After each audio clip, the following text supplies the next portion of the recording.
Asalaamu calaykum daawada kusoo dhawaada xog bixin gaar ah aan iga hayno fanaanka caanka ah ee Wispy kaasoo ah wiil dhalinyaro ah oo aad u dhalinyaro waana wiil Soomaaliyeed ama fanaan Soomaaliyeed oo qaybaha heesaha raabka fankiisu kolba sanadka kasii horeey kol u sii kacayo. Wispy muu soo bilaabin sanad ka hor laakiin 3 sano ka hor ayuu soo bilaabay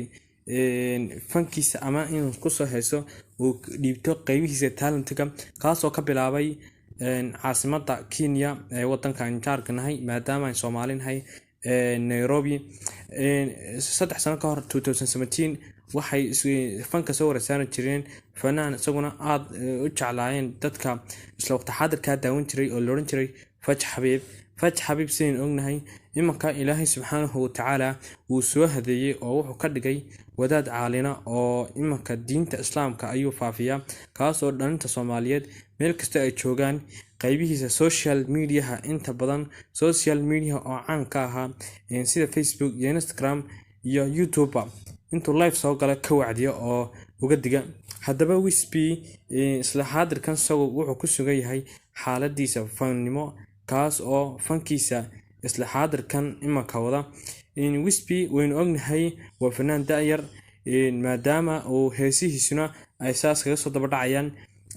Instagram-kiisa ayuu live ka soo galay habeenkii Isniinta ahayd kaas oo sheegay inuu gabi ahaanba fanka uu ka bixi doono sidii uga baxay walaalkii Faj Xabiib. Wispy wuxuu ku dhashay magaalo Mombasa u dhow magaalo Garissa u dhow kaasoo ka mid ah duulooyin yar oo Kenya ka tirsan oo Soomaaliduna ay aad ugu badan tahay. Wispy goor ay wareysatay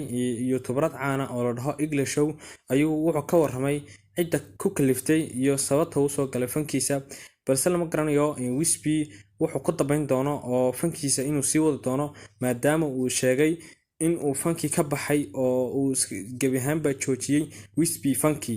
maadaama uu Wispy uu ahaa wiil da'yar oo heesihiisa ay dadku jeclaayeen kaasoo 2 cisho markii YouTube-ka ku jirtay heesiisa ay kor u dhaafi jirtay in 500 oo kun oo qof daawato kaas oo ay fankiisa imanka uu ku sii socdo heer sare ayaa